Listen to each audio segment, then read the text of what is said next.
본문 이 다니엘서 2장은 느부갓네살의 꿈으로부터 시작되어집니다. 하나님은 여러 가지 방편을 통해서 우리에게 말씀하시는데요. 대표적인 것이 주의 말씀 성경을 통해서 당신의 뜻을 계시를 하시죠. 그리고 우리의 기도 가운데서 기도 중에 하나님께서 우리에게 말씀하시는 바가 있습니다. 그리고 오늘 본문의 이 다니엘서의 이야기처럼 꿈을 통해서 당신의 뜻을 계시하는 그런 경험이 있습니다. 이 다니엘서의 이 느부갓네살 왕이 꿈을 꾸면서 하나님께서 주시는 메시지를 받게 되어지는데요. 근데 아주 불길한 그런 꿈이었죠. 이 2장 전체를 읽어보면 도대체 어떤 내용인지를 우리는 잘 알게 되어지는데요. 그 핵심적 부분만 우리가 읽었기 때문에 전체에 대해서 처음 보신 분은 잘 모르실 겁니다. 근데 꿈을 꾸었는데 아주 불길해요. 그리고 꿈에서 딱 깼는데 도무지 생각이 나지 않는 거예요. 근데 그 불길한 그 기운이 계속 남아서 이 느부갓네살 임금을 아주 괴롭힙니다. 너무 괴로워서 이 꿈을 해석할 수 있는 사람들을 모으게 되어지죠. 2장 2절에 보게 되면 왕이 그의 꿈을 자기에게 알려주도록 박수와 술객과 점쟁이와 갈대와 술사를 부르매 꿈을 해석할 만한 그런 사람들을 죄다 불러 모으게 되어지죠. 이 사람들에게 이제 명령을 내립니다. 자, 내 꿈과 내 꿈을 해석해내어라. 이 사람들은 이제 상식적인 그런 질문인 줄 알았어요. 상식적이라는 것은 뭐냐면 꿈을 이야기하고 자기가 꿈에 대해서 이야기를 하고 그 꿈에 대해서 해석해라 이렇게 명령할 줄 알았어요. 근데 왕은 꿈부터 얘기하라는 거예요. 내가 무슨 꿈 꾸었게? 그리고 그 꿈에 대한 해몽을 내놓아요. 그래서 이 지혜자들이 왕에게 이야기를 합니다. 아니, 임금님, 꿈에 대해서 먼저 이야기하십시오. 그러면 그 꿈에 대해서 저희들이 해석을 내놓겠습니다. 막 버럭 화를 내요. 버럭 화를 내면서 너희들이 시간을 끌려고 하는 거 아니냐. 당장 내 꿈과 내 꿈에 대한 해석을 내놓아라. 엄청난 갑질이죠. 그 시대에도 갑질이 있었나 봐요. 왕의 어떤 지위와 신분을 가지고 어마어마한 갑질을 해대는 것이죠. 그러면서 위협을 가해. 이것을 못 맞추면 너희들의 생명을 해할 것이다. 너희들의 가족들도 가만히 안 놔두겠다. 그러나 내가 꾼 꿈과 그리고 해석을 내놓는 자에게는 내가 큰 상과 영광을 얻게 할 것이다. 그런데 그 누구도 대답을 하지 못해요. 그리고 그 지혜자들이 하는 이야기가 그것은 사람이 맞출 수가 없습니다. 신들만의 영역입니다. 너무 이 분노가 치밀어온 이 느부갓네살이 지혜자들을 다 죽이라고 명령을 내립니다. 그리고 그 명령을 수행하는 대장이 바로 근위 대장 아리옥이었어요. 오늘 본문 이 첫 구절에 등장을 하죠. 근위 대장, 임금을 호위하는 그 군대의 으뜸이 되는 대장이죠. 근위 대장 아리옥이 이제 지혜자들을 다 사륙하기 위해서 이제 궁궐을 나서기 시작합니다. 그때 누구를 만났느냐면 바로 이 지혜자 다니엘을 만나게 된 거예요. 근데 다니엘이 자초지종을 묻죠. 왜 이렇게 급하게 이 왕의 명령을 수행합니까?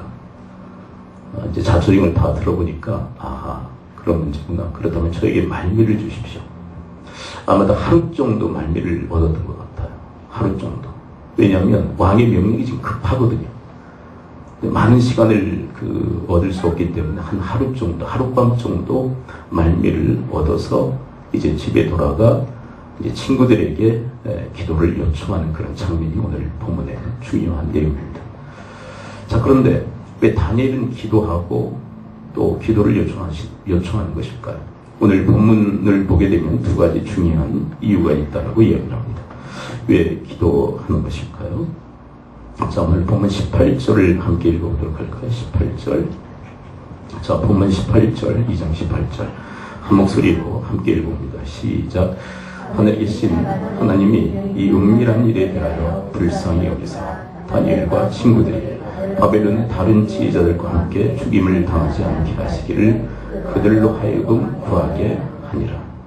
두 가지 이유가 있어요. 이 본문에 보면. 첫째는 은밀한 그 일, 그리고 또 하나는 생명에 관한 일. 자, 이 은밀한 일은 오직 누구만이 가르쳐 주실 수 있습니까? 하나님만이 가르쳐 주실 수가 있어요. 이 꿈과 꿈에 대한 해석은 하나님께서 가르쳐 주실 수 있어요. 그런데 누구나에게 가르쳐 주시는 것이 아니라 바로 기도하는 자에게 가르쳐 주신다는 것을 다니엘이 알고 있는 거예요. 자, 이 은밀한 일, 비밀한 일은 하나님만이 가르쳐 주십니다. 깨닫게 하신다는 거죠. 그리고 그 깨닫는 것은 기도를 통해서 가능하다. 그래서 여러분 그 유명한 예레미야 33장 3절에서 뭐라고 이야기하십니까? 한번 저를 따라서 한번 고백해 봅니다. 한번 찾아가기는 좀 그렇고요. 너는 내게 부르짖으라. 내가 내게 응답하겠고 내가 알지 못하는 크고 은밀한 일을 내게 보이리라. 그렇죠. 부르짖으라. 그리하면 은밀한 일을 내게 알게 하겠다. 깨닫게 하시겠다. 그런 약속의 말씀이죠. 여러분, 지금 이 느부갓네살의 이 꿈과 그 해석은요, 문제와 해답 두 가지 전체를 잘 모르는 거예요. 문제가 뭔지를 모르고 문제를 모르니까 답을 모르는 거예요. 근데 여러분, 문제가 뭔지 그리고 답이 뭔지를 알고 계신 분은 오직 하나님이세요. 그래서 그 하나님께 지금 구해야만 된다. 그래서 구하고 있는 거예요. 여러분, 우리 인생에도 심각한 문제가 있죠. 근데 여러분, 사람들이 자기의 심각한 문제를 압니까? 인생의 가장 심각한 문제가 뭘까요? 심각한 문제를 모르니까 답도 모르고 인생을 살아요. 여러분, 우리 인생의 가장 심각한 문제가 뭐죠? 가장 심각한 문제.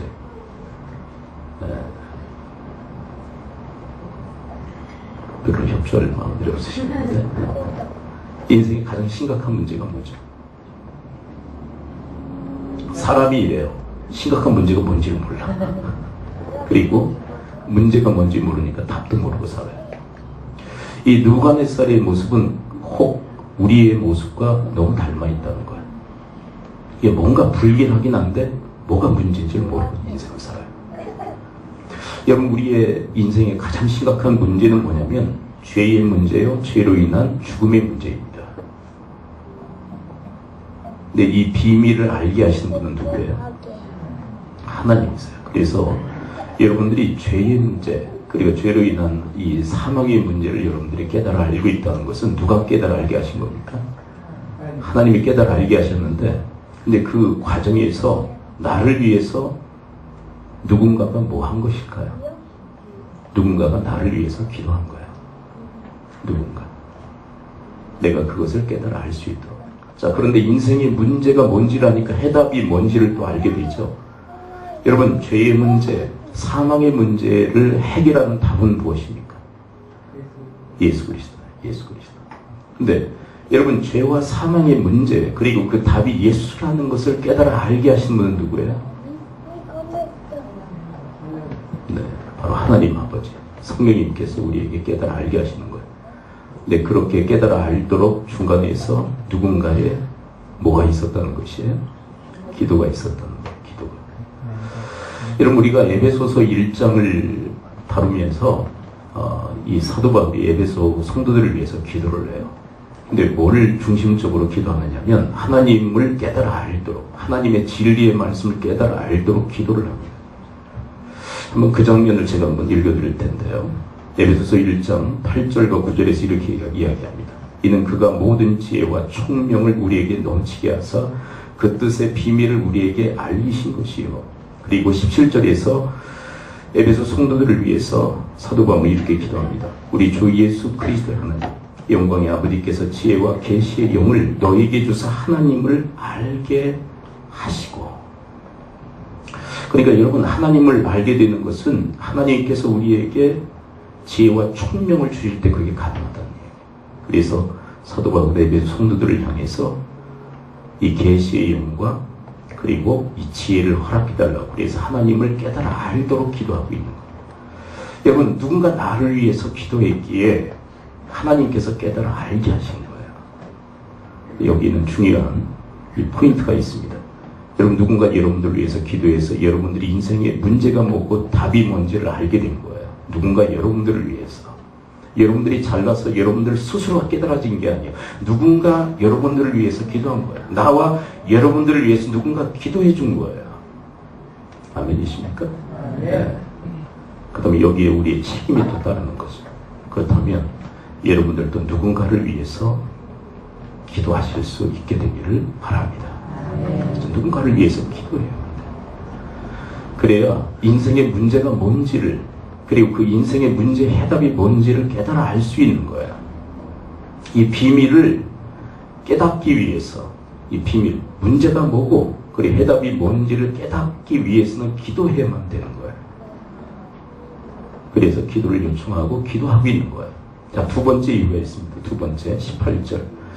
자, 2장 18절을 다시 한번 읽어볼까요? 2장 18절에 보면 비밀을 깨달아 알기 위해서 기도해야 하고요. 두 번째, 18절 함께 다시 읽습니다. 시작. 하늘에 계신 하나님이 이 은밀한 일에 대하여 불쌍히 여기사 다니엘과 친구들이 다른 지혜자들과 함께 죽임을 당하지 않게 하시기를 그들로 하여금 구하게 하니라. 자, 첫째는 비밀을 위해서, 은밀한 일을 깨닫기 위해서. 두 번째 목적은 뭘까요? 왜 기도해야 된다고 얘기하죠? 그러니까 생명을 어떻게 하기 위해서? 구원하기 위해서. 생명을 구원하기 위해서. 지금 무고한 사람들이 나가게 생겼어요.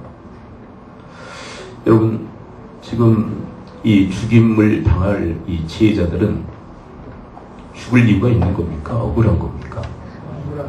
억울한 거죠. 그걸 어떻게 맞춰요? 사람이 맞출 수가 없는 그런 영역이거든요. 근데 그것을 지금 강제하고 있는 거예요. 임금이. 그것을 알아맞히라는 거예요. 내가 무슨 꿈 꿨게? 그리고 그 꿈에 대한 해석까지 요청하는 것은 사람들이 감당할 수 없는 거예요. 그로 인하여서 수많은 사람들이 지금 죽음의 위협에 지금 놓여 있어요. 그런데 여러분, 그 사람들의 생명을 살릴 수 있는 분은 오직 누구이십니까? 바로 하나님이세요. 그래서 그 하나님께 구하라 라고 얘기하는 거예요. 여러분, 이것을 우리에게 적용한다면 지금 이 시대에도 이 죽음의 문제, 사망의 문제를 해결하지 못해서 수많은 영혼들이 지금 죽음의 상태에 있는, 죽을 수밖에 없는 게 아니라 죽음의 상태에 있는 수많은 영혼들이 있어요. 근데 그런 영혼들을 구원하실 분은 오직 누구십니까?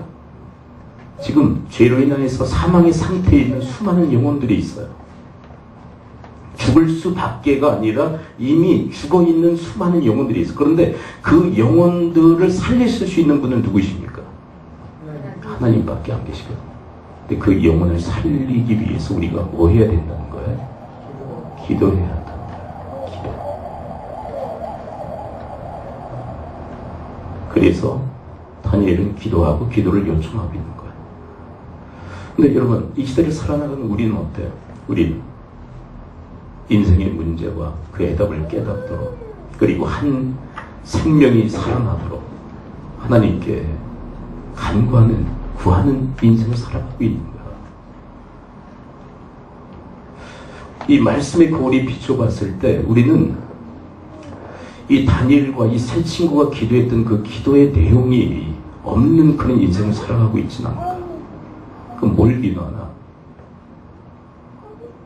그냥 내 인생의 문제 해결되고, 이 인생의 근본적 문제가 아니라 내가 살아갈 때 등장하는 수많은 인생의 문제들, 그리고 나 하나 잘 되기를 바라고, 그냥 복 받기를 바라고, 그리고 우리의 가정, 우리 가족들 그냥 아무 무거 없이 그냥 살기만을 바라는. 그런데 이런 기도의 패턴은 누구도 이런 기도를 합니까? 이런 기도, 나 잘 되고 복 되고 내 가정 잘 되고 그냥 만사 형통하고, 이건 누구도 이렇게 기도해? 다른 종교인들도 다 이렇게 기도해요. 불교인들도 이렇게 기도합니다. 이슬람 교도들도 이렇게 기도할 거예요.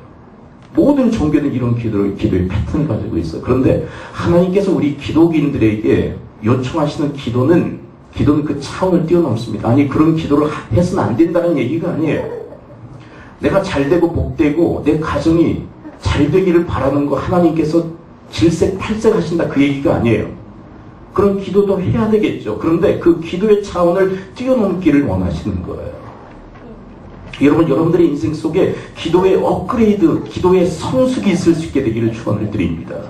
여러분, 그래서 우리 믿음의 이 선진 중에 무슨 얘기를 했느냐면 기도의 성숙은 신앙의 성숙이다라고 얘기했어요. 기도가 성숙하지 않으면 신앙의 성숙은 있을 수가 없는 거예요. 밤낮 자기 자신만을 위해서 기도하는 사람 미성숙한 사람이에요. 그런데 한 영혼이라도 인생에 심각한 문제가 뭔지를 깨닫고 그 해답이 뭔지를 깨달아 알도록, 그리고 생명이 살아나도록 기도하는 것은 성숙한 기도인 것입니다. 성숙한 기도. 여러분들이 성숙에 나가기를 원하십니까? 그렇다면 여러분, 성숙한 기도에 그 역사가 있을 수 있게 되기를 축원을 드립니다. 기도의 패턴이 이제 성숙으로 나가야 된다는 거예요. 자기를 위해서, 가정을 위해서 기도하지 말아라 그 얘기가 아니에요. 그건 기본으로 베이직으로 깔고 그 다음에 그것을 딛고 더 업그레이드된, 더 성숙한 기도의 패턴으로 올라가야 된다는 거예요. 여러분, 다니엘과 이 세 친구는 바로 이것을 위해서 기도하는 거예요. 하나님의 은밀한 것을 깨달아 알게 하소서. 그리고 하나님 죽을 수밖에 없는 생명들이 살아나게 하소서.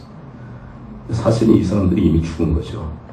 왕의 명령에서 비껴날 사람이 어디 있어요? 다 죽은 거나 다름이 없는 거 아닙니까? 이들의 생명을 위해서, 이 비밀을 깨달아 알기 위해서 기도하고 있어요. 저도 이렇게 제 인생을 되돌아보면 우리 가정과 저의 구원을 위해서 기도하신 분들이 있었더라고요. 제가 잘나서 믿게 된 게 아니라 저와 저희 가문을 위해서 기도하신 분들이 있었어요. 먼저 믿는 분들이었어요. 먼저 믿는 분들. 저희 외할머니 댁에 대한 말씀을 종종 드리는데, 저희 외할머니 그 친정이 믿음의 가문이에요. 믿음의 가문. 거기에는 이제 제가 뭐라고 했나 지금? 무슨 할머니라고 했어요? 외할머니. 외할머니 아니라 친할머니.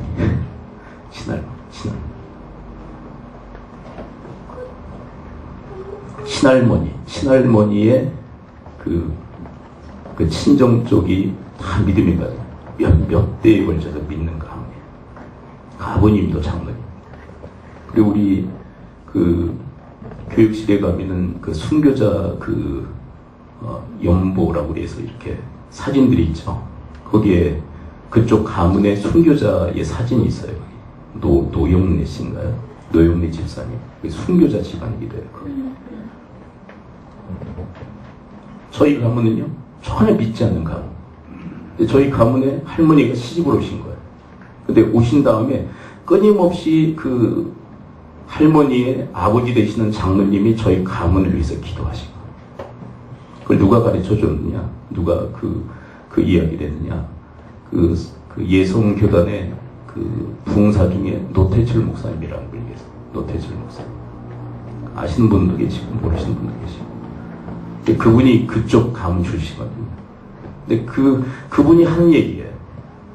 딸을 시집 보내고 딸을 위해서, 그리고 딸의 가문이 구원받기 위해서 그토록 기도하셨다는 거예요. 그리고 때가 되면 그리스도께로 돌아오는 역사가 저희 가문 가운데 일어난 거예요. 그리고 제가 그 혜택을 받은 중요한 인물이에요. 대상이 제가. 여러분, 그 기도가 있었기 때문에 하나님의 비밀을 깨달아 알게 하소서, 생명이 살아나게 하소서, 구원받게 하소서라는 간곡한 간절한 기도가 있었기 때문에 우리의 가문의 몇몇 사람들이, 그리고 저를 비롯해서 우리의 가정이 구원받는 역사라는 거예요. 기도의 혜택을 받은 거예요. 기도의 혜택을. 누군가가 기도하고 했기에 이런 구원의 역사가 일어날 것입니다. 근데 이 기간은요, 적지 않은 기간이었어요. 수십 년의 그 세월이 걸렸어요. 수십 년의 세월. 그냥 몇 년으로 된 게 아니에요. 수십 년의 세월 이후에 그 기도의 결과, 기도의 열매가 맺혀진 거예요. 기도의 열매. 기도의 열매. 그렇게 기도할 수 있겠냐는 거예요. 그렇게 기도할 수 있겠는가. 오늘 본문의 이야기는 한 하룻밤 사이에 일어난 사건이죠. 그런데 몇십 년간 그렇게 기도할 수 있겠냐는 거예요. 네. 이 사람이 하나님의 비밀을 깨달아 알고 그리스도가 구원이시고 그리스도가 복음이라는 사실을 깨달아 알고 이 사람의 생명이 살아나도록 여러분들이 수십 년간 기도할 수 있겠냐는 거예요. 수십 년간. 여러분들 당대의 기도한 것이 다음 세대에 이루어지는 그런 역사를 하나님께서 허락해 주실 줄 믿습니다. 그 여러분들의 당대에 기도한 것을 당대에 또 허락하시는 역사가 있어요. 여러분들이 정말 하나님을 믿는 믿음을 가지고 계속 기도할 수 있겠냐는 거예요. 은밀한 것을 깨달아 알게 하소서. 그리고 저 생명이 구원받게 하소서. 기도할 수 있겠냐는 거예요. 자, 그렇다면 기도의 결과는 어떻게 됐을까요? 기도의 결과 19절을 함께 읽어볼까요? 19절 2장 19절입니다. 함께 읽죠. 시작. 이 은밀한 것이 밤에 환상으로 다니엘에게 나타나 보이며 다니엘이 하늘에 계신 하나님을 찬송하죠. 하나님께서 은밀한 것을 하나님께서 보여주신 거예요. 여러분 기도하니까 보여주신 것입니다. 아멘이십니까? 기도하니까 보여주신 거예요. 네. 그리고 이로 인하여서 수많은 생명이 살아나는 역사가 있게 됐어요. 이게 두 가지 목적을 위해서 기도했는데 두 가지 목적이 다 성취되어진 거예요. 그러니까 이 은밀한 일이 뭐냐면 신상에 대한 거대한 신상에 대한 환상이었어요. 제가 설명하는 것보다 성경 보시는 게 좋아요. 2장 32절부터 34절을 한번 읽어봅니다. 2장 32절부터 34절. 자, 느부갓네살이 꾸었던 꿈이 뭔가. 32절부터 34절 함께 읽습니다. 시작. 그 우상의 머리는 순금이요 가슴과 두 팔은 은이요 배와 넓적다리는 노시요 그 종아리는 쇠요 그 발은 얼마는 쇠요 얼마는 진흙이었나이다. 또 왕이 보신즉 손대지 아니한 돌이 나와서 쇠와 진흙의 발을 쳐서 부서뜨리매. 당신이 본 그 꿈의 환상은 이것입니다. 머리는 금으로 되어 있고요. 그 신상의 머리는 금으로 되어 있고 가슴과 팔은 은으로 되어 있고 배와 넓적다리는 노수로 되어 있고 그리고 종아리, 다리 쪽은 철로 되어 있고 발은 철과 진흙이 혼합되어져 있는 그런 거대한 신상을 보았습니다. 그런데 뜨인 돌, 어디선가 날아온 돌이 이 신상을 완전히 부서뜨려 버렸습니다. 그 환상 보신 거 맞죠? 그러니까 그때 비로소 이 느부갓네살 임금이 자기가 꾼 꿈이 기억이 나는 거예요. 그래서 이제 해석을 하기 시작합니다. 이 금머리는 뭐냐면 바로 바벨론 나라를 말합니다. 이 금나라는 바로 당신이 통치하고 다스리는 바벨론 나라입니다. 그리고 은나라는 그 다음을 잇는 페르시아 제국을 말합니다. 그리고 계속되어지는 이 물질에 대해서 이제 해석을 하는데 계속 뒤따르는 제국들을 의미합니다. 세계를 제패할 강대국들을 의미합니다. 자, 그런데 뜨인 돌이 날아와서 이 신상을 완전히 파멸시키고 파괴했습니다. 그것은 바로 이제 신학적 해석을 어떻게 냈느냐면 그 뜨인 돌이 바로 그리스도라는 거예요. 그리스도께서 이 모든 제국, 모든 나라, 모든 강대국을 다 파멸시키신다는 거예요. 그리고 영원한 하나님의 나라를 건설할 것입니다. 이게 해석이었어요. 근데 이것을 이 꿈과 해석을 누가 가르쳐 주신 것입니까? 하나님께서. 뭐 할 때? 기도할 때. 이 하나님의 세계 역사에 대한 디자인을 하나님께서 다니엘에게 깨달아 알게 하신 거예요. 기도할 때. 그리고 이로 인해서 수많은 생명을 살릴 수 있게 된 거예요. 근데 여러분 여기서 좀 흥미로운 그 면이 있지 않습니까? 뭐가 흥미롭냐면 자 17절로 한번 다시 가봅니다. 17절 18절 17절 18절 17, 18 함께 읽습니다. 시작. 이 다니엘이 자기 집으로 돌아가서 그 친구 하나니와 미사엘과 아사라에게 그 일을 알리고 하늘에 계신 하나님이 이 은밀한 일에 대하여 불쌍히 여기사 다니엘과 친구들이 바벨론의 다른 지혜자들과 함께 죽임을 당하지 않게 하시기를 그들로 하여금 구하게 하라. 여러분 여기서 좀 마음을 끄는 그 대목이 뭐냐면, 왜 혼자 기도하지 왜 기도를 요청할까? 여러분, 혼자 기도하면 응답이 없나요? 자, 상식적으로 생각해 보시죠. 다니엘 혼자 집에 가서 기도하면 하나님께서 깨달아 알게 안 하십니까? 하시죠. 근데 왜 굳이 여기에 등장하는 하나니아, 미사엘, 아사랴, 이 사람들의 이름이 이제 바벨론 명으로 개명되죠. 사드락, 메삭, 아벳노고로. 이 사드락, 메삭, 아벳노고에 왜 기도를 협력 요청을 하는 것일까요? 그래야 더 강하게 깨달아집니까? 혼자 기도하면 약하게 깨달아지고 같이 기도하면 강하게 깨달아집니까? 왜 그럴까요? 저는 이 말씀을 붙들고 설교를 준비하면서 왜 이런 걸까요? 라고 기도하면서 저 나름대로 정리한 게 뭐냐면 이게 바로 하나님의 발상이에요. 따라서 봅니다. 하나님의 발상이다. 그러니까 하나님께서는 우리가 뭐 하기를 바라세요? 자, 첫째로 기도하기를 바라시고요. 두 번째 뭐 하기를 바라세요? 협력 기도를 바라세요. 그러니까 여러분, 다니엘의 사고방식은 누구를 닮아 있는 것입니까?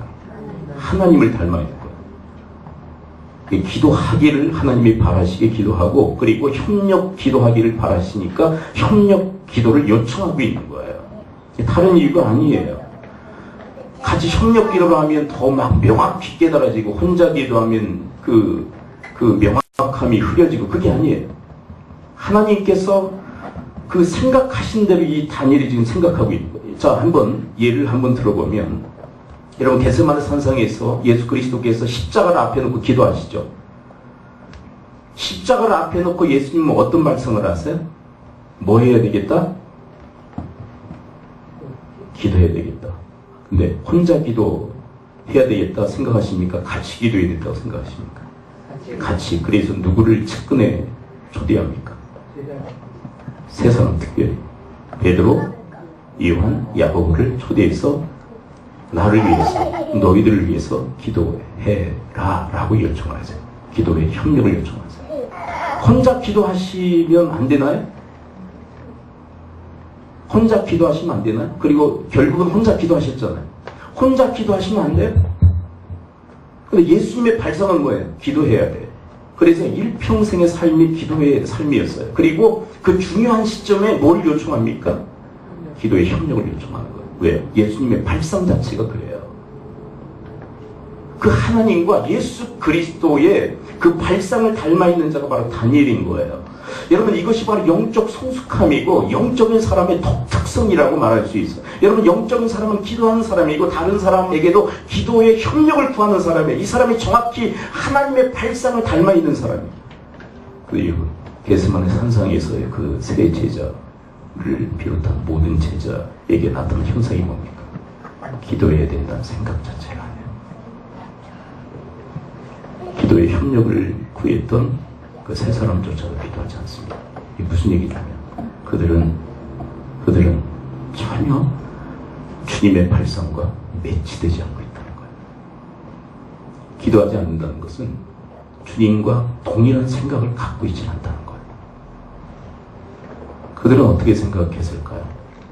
기도 없어도 돼 라고 생각하지 않았을까요? 기도 안 해도 돼. 여러분, 인생에 있어서 기도 안 해도 될 게 있나요? 기도 없어도 될 게 있나요? 하나의 셀까지 기도가 필요해요. 그리고 절박하고, 그리고 인생에 정말 중요한 순간에는 기도의 협력을 구해야만 돼요. 그게 하나님의 발상입니다. 마지막으로 한 가지만 더 살필까요? 그렇다면 여러분, 이 꿈의 이상은, 이 꿈은 느부갓네살 임금에게 좋은 꿈입니까? 나쁜 꿈입니까? 어려운가요? 느부갓네살 임금에게 이 꿈은 불길한 꿈입니까? 길몽입니까? 불길한 꿈이에요. 이 이야기를 신하인 다니엘이 이야기하기가 쉬울까요? 어려울까요? 어려운 얘기예요. 왜냐하면 당신의 나라도 멸망할 것입니다. 이 이야기거든요. 그런데 다니엘을 깨달은 바로 이야기입니다. 여러분, 이것이 전도자의 도리이고 전도자의 책무입니다. 여러분들이 이미 인생의 문제와 해답을 알아요. 근데 문제는 아주 부정적인 내용을 담고 있어요. 부정적인 내용. 여러분, 다니엘이 이것을 알았어요. 이 문제가 뭐고 해답이 뭔지를 알았는데 그 문제는 아주 흉한 것이에요. 근데 그것을 그냥 있는 그대로 이야기합니다. 듣든지 듣지 않든지, 그리고 좋아하든지 싫어하든지 상관없이, 그것이 하나님의 그 이상을 깨달은 자, 하나님의 말씀을 깨달은 자의 책무예요. 자, 우리에게 한번 올라와 볼까요? 우리가 전해야 될 복음은요, 양면성이 있어요. 아까 말씀드렸죠. 죄와 그 죄로 인하여서 죽을 수밖에 없다. 아니, 이미 죽음의 상태에 이르렀다. 그런데 그런 우리를 구원하시기 위해서 예수님께서 이 땅에 오셨고 우리를 대신해서 죽으시고 사명하고 부활하셨다. 그런데 여러분, 복음이 되기 위해서는 우리가 죄인이고 그 죄로 인하여서 사망 가운데 있다는 사실을 이야기해야 돼요. 그래야만 복음이 될 수 있는 거예요. 상대방이 싫어하건 좋아하건 상관없이, 아니 거의 100% 당신은 죄인입니다. 그리고 사망의 상태에 이르렀습니다. 라고 하는 이야기를 전했을 때 그 누구도 유쾌할 리는 없어요.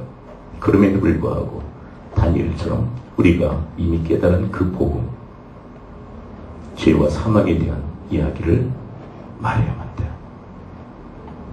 그래야만 예수 그리스도가 인생의 해답이며 그분이 구원자 되시고, 그리고 그분이 우리의 복음이라는 것을 알게 할 수 있어요.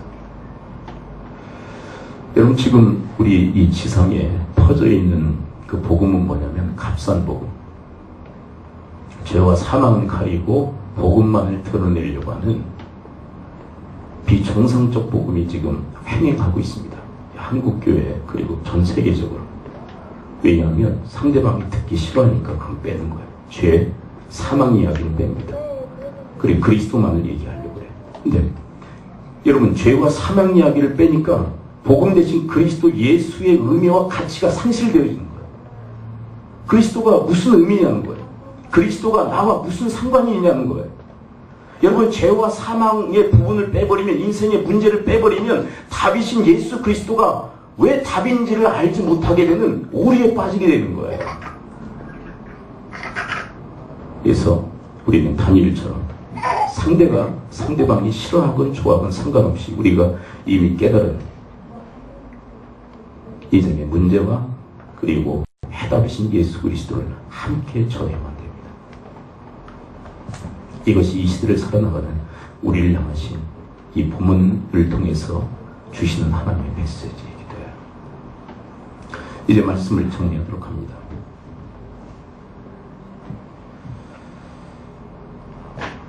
이들이 왜 기도했습니까? 다니엘과 세 친구들이 왜 기도했습니까? 두 가지 중요한 목적. 깨닫게 하소서, 은밀한 일을 깨닫게 하소서. 두 번째는요, 생명을 살리도록. 여러분, 이런 기도의 업그레이드, 기도의 성숙이 여러분과 저에게 있을 수 있게 되기를 축원해드립니다. 또 하나. 깨달은 다음에 뭐 했습니까? 다니엘이 있는 그대로 전했어요. 싫은 내용이에요. 당신의 나라가 망할 것입니다. 바벨론 망할 것입니다. 그 이야기를 어떻게 지금 현직에서 다스리고 있는 왕이 어떻게 이야기할 수 있겠어? 근데 직고예요. 근데 귀한 것은 여러분, 말씀이 선포되어지고 말씀을 받아들이는 것에 하나님이 역사하세요. 지금 우리 신약 시대로 얘기한다면 우리가 말씀을 전하죠. 뭐 듣든지 아니 듣든지, 그리고 싫어하든지 좋아하든지 우리가 말씀을 전했을 때 그 말씀을 받아들이면 성령이 역사하세요.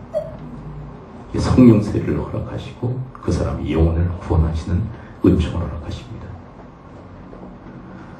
신앙에는 사실은 지름길이 없어요. 지름길이 없어요. 정도만 있습니다. 따라서 한번 고백해 봅니다. 신앙은 지름길이 없고 정도만이 있다. 새길이요?